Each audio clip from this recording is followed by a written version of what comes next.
नमस्कार दोस्तों, स्वागत है आपका यूट्यूब चैनल गौरव जीके में। आज हम लोग एंशिएंट आर्ट एंड आर्किटेक्चर के इम्पोर्टेंट क्वेश्चन करेंगे। चलिए स्टार्ट करते हैं। In which Indus valley the great bath was found. तो बताइए इसका आंसर क्या होगा। इसका सही आंसर है, रुकिए एक मिनट, इसका सही आंसर है मोहनजोदड़ो। देखो, द ग्रेट बात है, इसी तरह मोहनजोदड़ो में एक और मिला था, उससे कहते हैं ग्रेट ग्रैनरी।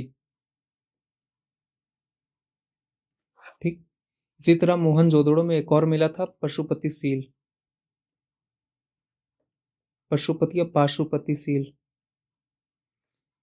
इसके अलावा डांसिंग गर्ल, डांसिंग गर्ल, ठीक है। इसके अलावा एक बियर्डेड प्रीस्ट, बियर्डेड प्रीस्ट, ये सब मोहनजोदड़ो में मिले। अच्छा, जो हड़प्पा है, तो हड़प्पा हड़प्पा ये कहाँ, ये आज के पाकिस्तान में, पाकिस्तान के पंजाब में। अच्छा, इसे फाउंड किसने किया था हड़प्पा को, तो वो दयाराम साहनी ने, दयाराम साहनी ने। और हड़प्पा जो है ये कौन सी नदी के पास है, तो रावी नदी। ठीक, इसी तरह लोथल, जो लोथल है ये कहाँ है, ये गुजरात में। जो ढोलावीरा है ये भी गुजरात में। ठीक है, जो लोथल है, लोथल के पास कौन सी नदी है, वो भोगावा बहती है, भोगावा।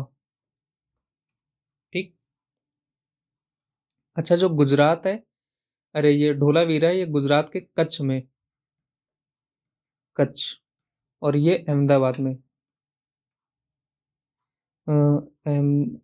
अहमदाबाद।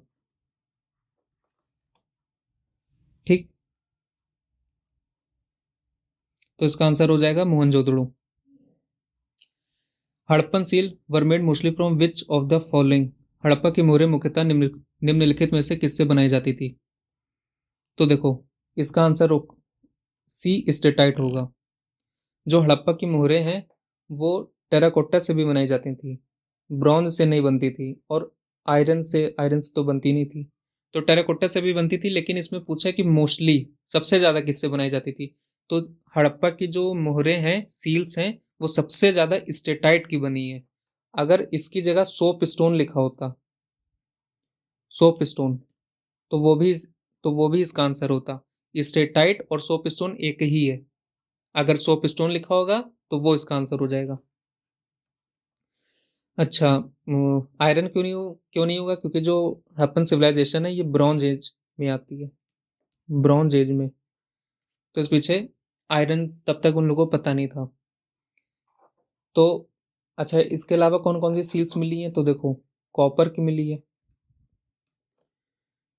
चल्ट की मिली है, एक अगेट है, अगेट की मिली है, एक आइवरी सील्स भी मिली है, आइवरी, और यहाँ तक कि गोल्ड की भी मिली है, लेकिन जो ये थोड़ी रेयर है। ठीक है, और जो आइवरी होती है, तो आइवरी ये एक हार्ड सब्सटेंस होता है व्हाइट कलर का। ये मेनली एनिमल से पाया जाता है, एनिमल से, जैसे एलिफेंट का टीथ हो गया, एलिफेंट का टीथ हो गया, तो उससे ये आइवरी मटेरियल बनता है। तो इसके अलावा भी और थोड़ी है, तो मेनली ये जैसे कॉपर हो गई, चल्ट हो गई, गोल्ड की भी मिली है, अगेट की भी है, लेकिन सबसे ज्यादा जो बनी है वो स्टेटाइट की बनी है। तो इसका, इस क्वेश्चन का आंसर स्टेटाइट हो जाएगा, या सोप स्टोन, जो भी कहूं। Which among the following animal is not found from any seal in Harappan civilisation. निम्नलिखित में से कौन सा जानवर हड़प्पा सभ्यता की किसी भी मोहर में नहीं पाया गया है। तो इसका आंसर है काऊ। टाइगर मिला है, बफेलो मिला है, गोट मिला है, लेकिन काऊ किसी भी सील में नहीं है।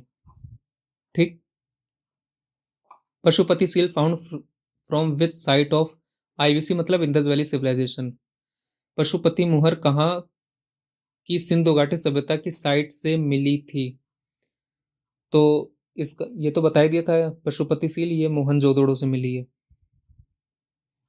और देखो आलमगीरपुर, आलमगीरपुर देखो जो सबसे ईस्टर्न साइट जो हड़प्पा सभ्यता या सिविलाइजेशन है, तो इसकी जो सबसे पूर्वोत्तर में सबसे पूर्वोत्तर छोर पे जो साइट मिली है तो वो है आलमगीरपुर। आलमगीरपुर ये कहाँ है? ये यूपी में। ज्यादा प्रिसाइज में जाओ तो मेरठ में, यूपी के मेरठ में। ठीक है। जो नॉर्दर्न मोस्ट साइट है वो मांडा है, जम्मू कश्मीर में। जो सबसे सदर्न मोस्ट साइट है वो दायमाबाद है, दायमाबाद। ये कहाँ? ये महाराष्ट्र में। ठीक। और जो सबसे वेस्टर्न मोस्ट साइट है ये सुट का गेंडर है, सुट का गेंडर। ये कहाँ है? ये पाकिस्तान में, पाकिस्तान में। अगर पाकिस्तान ईरान बॉर्डर अगर आ जाए, अगर पाकिस्तान ना आए ऑप्शन में और पाकिस्तान ईरान बॉर्डर आ जाए, ये पाकिस्तान ईरान बॉर्डर, तो ये भी आंसर लगा देना। लेकिन ज्यादातर इसका पाकिस्तान में, तो इस पीछे इसका आंसर पाकिस्तानी है। अच्छा ये भी लिख लो कि यहाँ एक कोस्ट पड़ता है मकरन कोस्ट, मकरन कोस्ट उसके पास में। ठीक। और जो ये कालीबंगा है, देखो कालीबंगा, कालीबंगा, काली और बंगा, काली से हो गया ब्लैक, बंगा से हो गया बैंगल, मतलब काली चूड़ियां। और ये कहाँ मिली है? ये राजस्थान में। तो कालीबंगा कहाँ मिली है? राजस्थान में। यहां से एक रिवर जाती है जिसका नाम है घग्गर, घग्गर। ठीक है। तो यहाँ इस पे यहाँ बैंगल फैक्ट्री मिली है, ये इंपॉर्टेंट है, बैंगल फैक्ट्री मिली है। ठीक। What is the size of the dancing girl sculpture found from the Indus valley civilisation? सिंधु सभ्यता से मिली डांसिंग गर्ल्स की मूर्ति का आकार कितना है? तो इसका आंसर है ए। जो डांसिंग डांसिंग गर्ल है ये ब्रॉन्ज की बनी है, ब्रॉन्ज धातु की बनी है। कहाँ मिली? बता दिया था, मोहनजोदड़ो में मिली। मोहन जो दोड़ो, जो दाड़ो, मोहनजोदड़ो, मोहनजोदड़ो मिली है। और इसका साइज 4 इंच था। ये एक बार क्वेश्चन आ चुका है साइज पे। The painted pottery of Indus valley civilisation is also known as? सिंधु घाटी सभ्यता की रंगीन मिट्टी की वस्तुओं को भी कहा जाता है। तो देखो ब्लैक पॉलिश ये नहीं है, रेड एंड ब्लैक ये हो सकता है, blue and brown, blue and brown ये नहीं होगा, नॉर्दर्न में ये तो होगा नहीं। तो इसका आंसर है बी। देखो जो पॉटरी है वो इंडस वैली सिविलाइजेशन में 2 पार्ट में डिवाइडेड है। एक है प्लेन पॉटरी और एक है पेंटेड पॉटरी। जो पेंटेड पॉटरी है तो उसे रेड एंड ब्लैक पॉटरी भी कहते हैं। क्यों कहते हैं? क्योंकि जो जो वेयर्स मिले, जैसे मान लो एक बाउल है, एक बाउल मिला, तो बाउल, तो जो बाउल है तो बाउल कैसा है? इसमें सबसे पहले इन लोगों ने रेड कलर से पेंट कर दिया चारों तरफ हर जगह।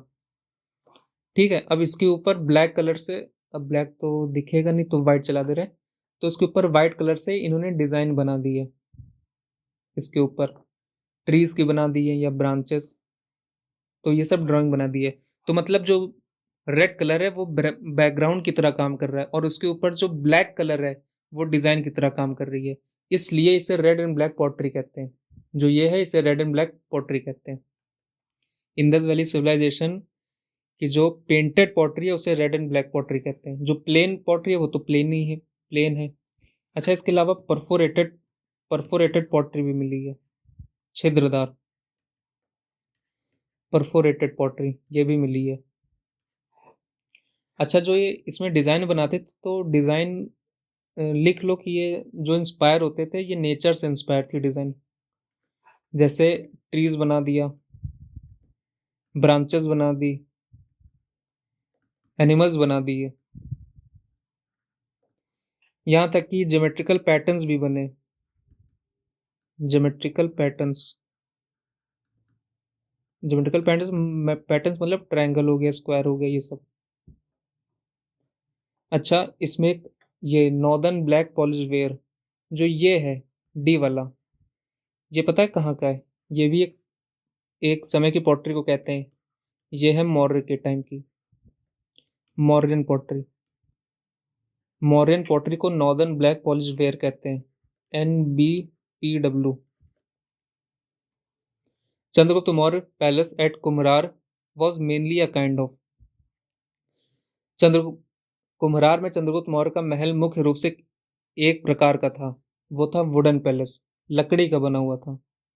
अच्छा, अशोक का जो पैलेस था, अशोक पैलेस जो था वो भी मेनली वुडन का था और वो 3 स्टोरी था। 3 स्टोरी था, 3 मंजिला था। देखो, regarding structure of Ashokan pillar the animal figure was placed just above harmika. देखो, जस्ट अबव हर्मिका तो हो ही नहीं सकता। मोनोलिथिक शाफ्ट, देखो ये क्वेश्चन वही कर पाएगा जिसे स्ट्रक्चर पता होगा और नाम पता होगा कि क्या क्या चीज क्या थी। मतलब जो अशोक के पिलर था, जो अशोक का जितने भी पिलर थे, तो उसकी डिजाइन अगर देखोगे तो मेनली इसी तरीके की थी कि एक ये शाफ्ट थी, इस शाफ्ट को रुको पहले बना दे, इसके ऊपर ये कि स्ट्रक्चर बना था ऐसे करके, इसके ऊपर एक ऐसे पार्ट था,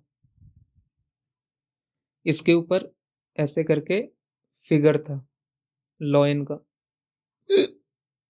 और एक पीछे की साइड था। ठीक, तो जो क्या नाम है, रुको 1 मिनट,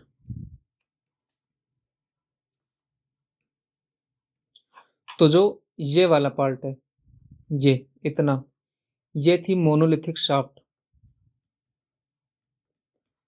मोनोलिथिक शाफ्ट, मोनो मतलब सिंगल, ये एक सिंगल पीस ऑफ स्टोन से बना था। कोई कोई ऐसा नहीं था कि स्टोन रख रख के ऐसे बनाया गया था, ये सिंगल पीस था स्टोन का।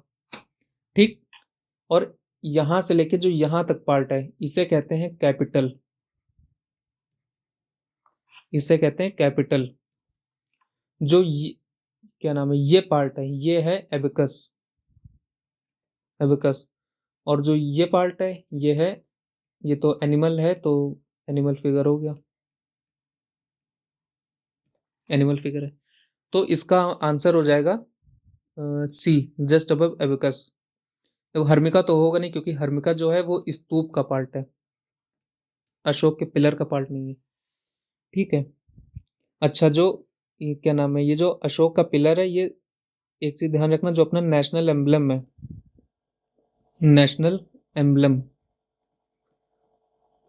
वो कहाँ से लिया गया है? जो नेशनल एम्बलम है अपना, मतलब भारत का जो चिन्ह है नेशनल, उसे कहते हैं नेशनल एम्बलम। तो वो कहाँ से लिया गया है? वो अशोक का सारनाथ पिलर से लिया गया। सारनाथ में जो पिलर है अशोक का, वहां से लिया गया।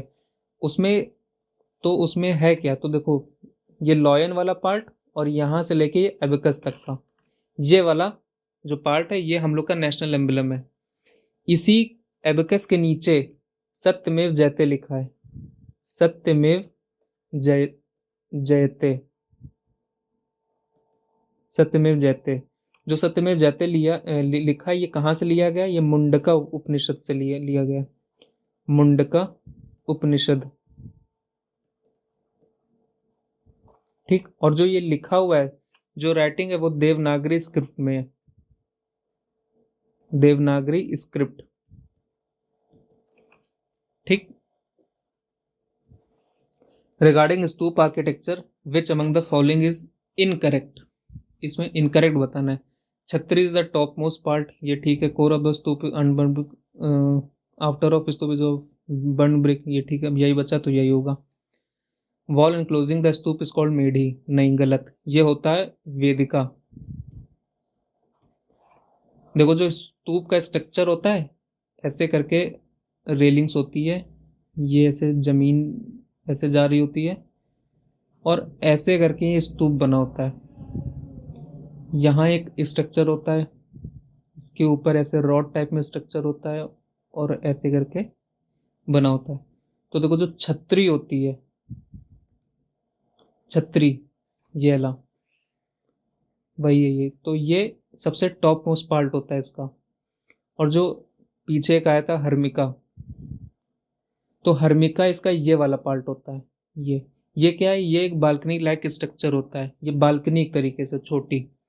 और जो ये डोम शेप में बना हुआ है, ये इसे कहते हैं अंड। अंड, अंड ही पढ़ेंगे, अंडा तो पढ़ेंगे नहीं। तो ये हो गया अंड। और जो ये रेलिंग है, देखो ये पूरा सर्कुलर है। जैसे अगर टॉप व्यू से देखो तो जो डोम है वो तुम्हारा ऐसे गोल आएगा, इसी के चारों ओर रेलिंग बनी हुई है, थोड़ी दूर में ऐसे करके चारों तरफ रेलिंग बनी हुई है। तो यही रेलिंग को कहते हैं वेदिका, रेलिंग की वॉल है। ठीक है, छोटी रेलिंग है, ज्यादा बहुत बड़ी नहीं होती है। तो वही इसका वही लिखा है कि wall enclosing stupa is called medhi. तो मेधी नहीं होता है, वेदिका होता है। तो मेधी क्या होता है, तो देखो मेधी, ये जो डोम शेड में स्ट्रक्चर बना हुआ है, और जो ये वेदिका है, इसके जो बीच की ये जगह होती है, ये होती है मेधी या मेढ़ी, ये होता है। अच्छा, इसमें एक ये ऐसे करके एक यहाँ भी स्ट्रक्चर होता है, इस साइड, और एक पीछे एक साइड। मतलब एक इधर होगा, एक इधर होगा, एक इधर होगा, और एक इधर होगा। तो ये होता है तोरण, इस पार्ट को कहते हैं तोरण। ठीक, तो इस क्वेश्चन का आंसर हो जाएगा D, wall enclosing stupa is called medhi, नहीं vedika. Vihara caves construction in ancient India was used as, देखो जो विहार है वो रेसिडेंस की तरह इस्तेमाल होती है। तो देखो दो तरीके की केव्स थी, एक थी चैत्य और एक थी विहार। तो देखो जो विहार केव थी, जो सबसे पहले मौर्य जो केव बनाना स्टार्ट किए थे, तो वो विहार केव थी, वो चैत्य केव नहीं थी। वो मेनली जैन मॉन्क के लिए ही थी, लेकिन बाद में बुद्धिस्ट लोग भी आ गए थे तो उनके लिए भी बनी। तो जैन मॉन्क्स और बुद्धिस्ट मॉन्क्स जो थे, उन लोगों के रहने के लिए जो केव्स बनाई गई थी वो विहार थी। और मौर्य के समय में जो केव्स बनी वो ज्यादातर विहार ही बनी है। लेकिन पोस्ट मौर्य के टाइम में, जैसे संगा जो डायनेस्टी आई, कान्वा आई, ये सब है ना, जितनी बाद में ये सब आई, तो उस समय चैत्य बनना भी स्टार्ट हो गई थी। ठीक है, और चैत्य क्या थी, चैत्य प्रेयर हॉल होती है। विहार रेसिडेंस है, चैत्य प्रेयर हॉल है। Hathi Gufa inscription is found from which cave, तो देखो इसका आंसर है डी, हाथी गुफा इंस्क्रिप्शन उदयगिरी और खंडगिरी केव। तो जो ये उदयगिरी खंडगिरी केव है, ये कहाँ है, ये ओडिशा में। ये किसने बनवाया, ये कलिंग के रूलर थे खरावेल, खरावेल। तो ये खरावेल ने बनवाया। ठीक, अच्छा, जो ये हाथी गुफा इंस्क्रिप्शन है, तो ये अगर प्रिसाइजली देखोगे तो ये उदयगिरी केव में है, खंडगिरी केव में नहीं है, उदयगिरी केव में हाथी गुफा इंस्क्रिप्शन है, हाथी गुफा इंस्क्रिप्शन। और एक और गुफा है जिसका नाम है रानी गुफा केव, रानी गुफा केव, वो भी उदयगिरी केव में है। ठीक है, और जैसे उदयगिरी केव है, ये टोटल 18 केव है, और जो खंडगिरी है टोटल 15 केव है। तो टोटल मिला के 33 केव हो गई, टोटल 33 केव है। अब देखो जो अजंता केव है, अजंता केव जो है वो टोटल 29 केव है, जिसमें से 25 विहार है, और जो 4 है वो चैत्य। अच्छा, है कहाँ ये, और ये दोनों महाराष्ट्र में,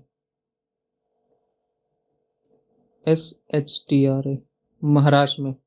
और बाघ केव जो है ये मध्य प्रदेश में। ठीक है। एलोरा केव जो है, तो एलोरा केव की अगर बात करो तो इसमें, अभी मैं शायद भूल रहा हूँ, ये 34 केव हैं टोटल। ठीक, एलोरा में 34 केव है, और महाराष्ट्र में अजंता में 29 हैं, और उदयगिरी खंडगिरी टोटल मिला के 33 हैं 18-15 में। Mathura school used which type of the following material for construction of its sculpture. Mathura school ने अपनी मूर्तियों के निर्माण के लिए निम्नलिखित में से किस प्रकार की सामग्री का उपयोग किया? तो देखो, मथुरा स्कूल है ना, तो इसका आंसर हो जाएगा डी, स्पॉटेड रेड सैंडस्टोन। देखो, एक गांधार स्कूल था, गांधार स्कूल। अच्छा, ये क्या है? ये स्कूल ऑफ स्कल्पचर है, स्कल्पचर, ये पी है, पी, स्कल्पचर। जो स्कल्पचर बनाए जाते थे तो उसके हैं, एक गांधार स्कूल है, एक मथुरा स्कूल है, और एक अमरावती स्कूल है। ठीक, ये 3 है। अच्छा, जो गांधार है इसे इंडो ग्रीक आर्ट भी कहते हैं। इंडो ग्रीक आर्ट क्यों कहते हैं? क्योंकि जो फॉरेन रूलर का उस साइड इन्वेजन हो गया था इंडिया के नॉर्थ वेस्टर्न साइड में, तो वहां से वो लोग ग्रीक का जो आर्किटेक्चर था तो वो लाए थे, और यहाँ इंडिया से जो आर्किटेक्चर वहाँ उस समय था तो वो तो पहले से था।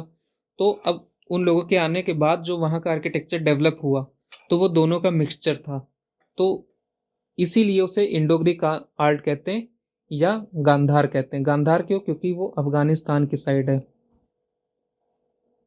अफगानिस्तान, वहां तक पहले भारत तो था ही। तो क्या नाम है, तो ये है। और जो मथुरा है, तो नाम ही से पता चल रहा है कि ये मथुरा के रीजन में डेवलप हुआ है, मथुरा और आसपास के रीजन में डेवलप हुआ है। अमरावती ये साउथ में है। ये कृष्णा गोदावरी, कृष्णा गोदावरी की जो वैली है लोअर साइड में है ना, ये वहां डेवलप हुआ है। तो अमरावती जो है, इसे जो सतावाहन थे, सतावाहन रूलर हुए, उन लोगों ने पेट्रोनाइज किया है। मथुरा जो स्कूल था इसे कुषाण ने पेट्रोनाइज किया है, और जो गांधार स्कूल था इसे भी कुषाण ने पेट्रोनाइज किया। ठीक, अब देखो जो गांधार स्कूल है, तो गांधार स्कूल में ये ब्लूइश ग्रे सैंडस्टोन का इस्तेमाल हुआ है। जो इन लोगों के स्कल्पचर थे उसमें ज्यादातर ब्लूइश ग्रे सैंडस्टोन इस्तेमाल हुआ है।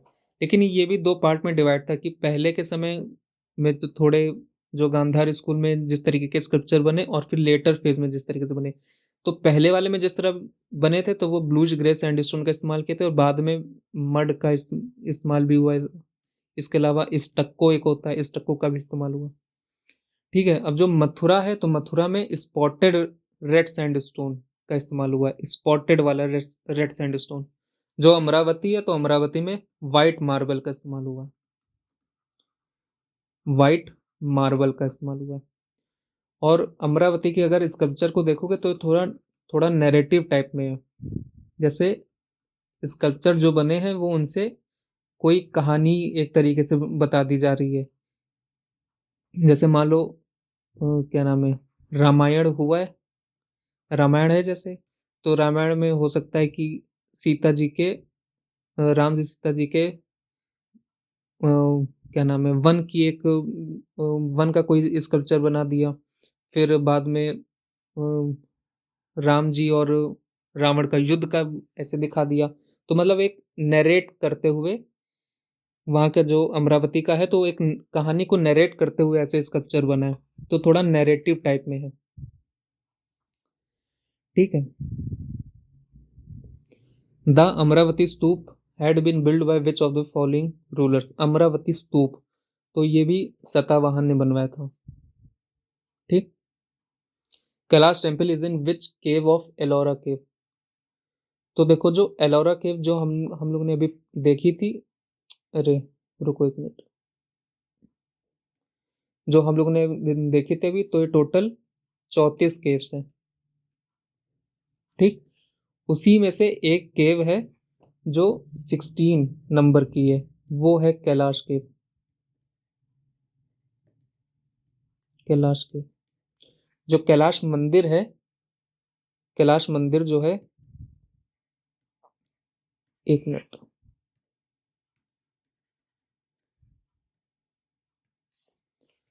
जो कैलाश टेम्पल है, कैलाश टेम्पल, वो केव नंबर 16 में है। इसलिए उस जो केव को कैलाश केव कहा जाता है। जो कैलाश टेम्पल है, तो ये राष्ट्रकूट किंग थे, एक राष्ट्रकूट के एक रूलर थे, कृष्ण फर्स्ट, कृष्ण फर्स्ट। तो उन्होंने इस टेम्पल का निर्माण करवाया था। ठीक है, एक और चीज लिख लो कि जो केव नंबर 14 है, इसे कहते हैं रावण की खाई, रावण की खाई। ठीक, which of the following stupa marks the spot where Buddha gave his first sermon. निम्नलिखित में से कौन सा स्तूप उस स्थान को दर्शाता है जहां बुद्ध ने अपना पहला उपदेश दिया था। तो देखो, इसका आंसर है धमेक या धामेक स्तूप। जो बुद्ध ने अपना पहला उपदेश दिया था, उसको रिप्रेजेंट करने के लिए धामेक स्तूप का निर्माण कराया गया था। तो ये कहाँ होगा? ये सारनाथ में होगा, क्योंकि पहला उपदेश सारनाथ में दिया था, सारनाथ यूपी में। तो धामेक स्तूप सारनाथ यूपी में। अच्छा, जो चौखंडी स्तूप है ये भी सारनाथ में, तो कंफ्यूज मत होना। सांची स्तूप ये मध्य प्रदेश में। जो रामाभर स्तूप है ये खुशीनगर में, खुशीनगर। ये कहाँ है? ये भी यूपी में। ठीक, consider the following statement, Ashokan pillar of Allahabad has Prayag प्रशस्ति engraved in it. प्रयाग प्रशस्ति, find the correct option from the following. तो प्रयाग प्रशस्ति वॉज रिटन इन संस्कृत। तो देखो, अशोकन पिलर हैज प्रयाग प्रशस्ति engraved in it, तो ये तो सही है। प्रयाग प्रशस्ति वॉज रिटन इन संस्कृत, ये भी सही है। This Ashokan pillar has Jahangir inscription also, ये भी सही है। तो इसका answer all 1, 2 and 3 are correct, ये हो जाएगा। जो प्रयाग प्रशस्ति है, ये हरिसेन ने हरिसेन ने कंपोज किया था, मतलब लिखवाया था। हरिसेन कौन था? ये समुद्रगुप्त का कोर्ट पोएट था, समुद्रगुप्त का कोर्ट पोएट था। समुद्रगुप्त की प्रशंसा के लिए हरिसेन ने इसका निर्माण करवाया था, प्रयाग प्रशस्ति। प्रयाग मतलब प्रयागराज से रिलेटेड। और जो ये प्रयाग प्रशस्ति था, ये संस्कृत में इसने हरिसेन ने लिखवाया था। दिस अशोकन पिलर है जहांगीर इंस्क्रिप्शन ऑल्सो। और बाद में जो जहांगीर था, तो उसने अपना इंस्क्रिप्शन भी इसी अशोक के पिलर में किया था। तो जो प्रयाग प्रशस्ति है, ये वास्तव में जिस चीज पे बना है, वो एक अशोक का पिलर है। ये इंपॉर्टेंट चीज है, वो अशोक का पिलर है। ठीक, which was the first edict of emperor Ashok which contained his name Ashok. तो देखो, जो अशोक है, ये क्वेश्चन कह रहा है कि सम्राट अशोक के किस उपदेश में उनका नाम अशोक लिखा था। तो इसका आंसर है मस्की इंस्क्रिप्शन। ये कहाँ है? ये कर्नाटक में है, ये कर्नाटक में। तो जो मस्की इंस्क्रिप्शन है, तो उसमें अशोक शब्द का इस्तेमाल हुआ है। वरना इसके जो बाकी जगह इंस्क्रिप्शन है, तो इसके पहले जो इंस्क्रिप्शन थे, तो उसमें अशोक शब्द का इस्तेमाल नहीं हुआ। तो उन जगह अशोक के लिए देवनाम प्रिय, देवनाम प्रिय या पियदस्सी, पियदस्सी, ये नाम का इस्तेमाल हुआ है। ये सब अशोक के नाम है, इसके अलावा भी ऐसे नाम है, तो ये सब इस्तेमाल हुआ है। लेकिन जो मस्की इंस्क्रिप्शन है, उसमें अशोक शब्द का इस्तेमाल हुआ है। What is mandap with respect to temple architecture. अब देखो, टेम्पल आर्किटेक्चर आ गया, तो देखो इसमें मंडप क्या होता है। It is where main deity is placed, गलत। इट इज द एंट्रेंस और assembly hall to hold worshipper, यही सही है। देखो, जो मंडप होता है, ये एक असेंबली हॉल होता है। देखो, जो गर्भगृह होता है, गर्भगृह मतलब गर्भगृह मतलब जहां टेम्पल का मेन डीटी होता है, जो टेम्पल होता है तो अब तो ढेर सारे टेम्पल में ढेर सारे भगवान की होती है, लेकिन वो टेम्पल जिस भगवान का होता है, मेन जिस भगवान का होता है, तो वो जहाँ होते हैं तो उसे गर्भगृह कहते हैं। वो एक छोटा सा रूम होता है तो उसे गर्भगृह कहते हैं। तो गर्भगृह के सामने एक थोड़ा बड़ी सी जगह में थोड़ा स्पेशियस एक हॉल टाइप में कह लो, एक जगह होती है जिसे मंडप कहते हैं या असेंबली हॉल कहते हैं। तो मंडप क्या है? इट इज अ एंट्रेंस और assembly hall to hold worshipper. यहीं श्रद्धालु आके खड़े होते हैं और भगवान के दर्शन करते हैं। ठीक। Solanki school of temple architecture developed in which region of India? देखो, जो सोलंकी स्कूल था ये मेनली गुजरात में हो गया और राजस्थान, इस रीजन में डेवलप हुआ। तो इसका आंसर नॉर्थ वेस्टर्न रीजन हो जाएगा। सोलंकी स्कूल से एक ये भी चीज ध्यान रखो कि जो एक सन टेम्पल है मोढरा सन टेम्पल, तो वो सोलंकी स्कूल से रिलेटेड है और ये कहाँ है? गुजरात में। ठीक। What about vimana in Dravidian style of temple architecture is correct? In Dravidian style of temple architecture, vimana, Dravida शैली में मंदिर वास्तुकला में विमान के बारे में क्या सही है? It is the gateway to the temple, गलत। It is the vahan of the temple main deity, गलत। टेम्पल्स होगा, temples main deity. It is in the form of stepped pyramid in the form of in the top of temple, हाँ ये सही है। It is a tunnel which, ये तो होगा नहीं। देखो, जो विमान होता है, जैसे जो टेम्पल होता है, टेम्पल का जो टॉप ये पार्ट गया होता है ऐसे, ये ऊपर शिखर होता है। ठीक है, तो ये वाला जो पार्ट ऐसे करके गया होता है, ये देखो पिरामिड शेप में है। ठीक। लेकिन जो द्राविडियन स्टाइल था तो उसमें जो ये क्या नाम है, जो ऐसे करके पार्ट गया हुआ है, तो ये ऐसे ऐसे था, स्टेप्ड टाइप में, जैसे सीढ़ी होती है ऐसे ऐसे।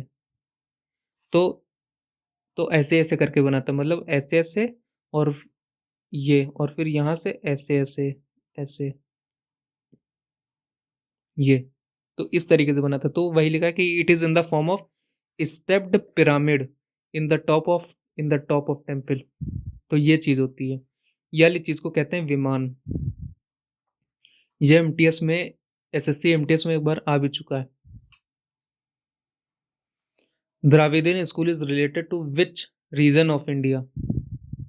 देखो, द्राविडियन स्कूल जो है तो ये चोला जो एम्पायर था उनसे रिलेटेड है, तो ये सदर्न रीजन हो जाएगा।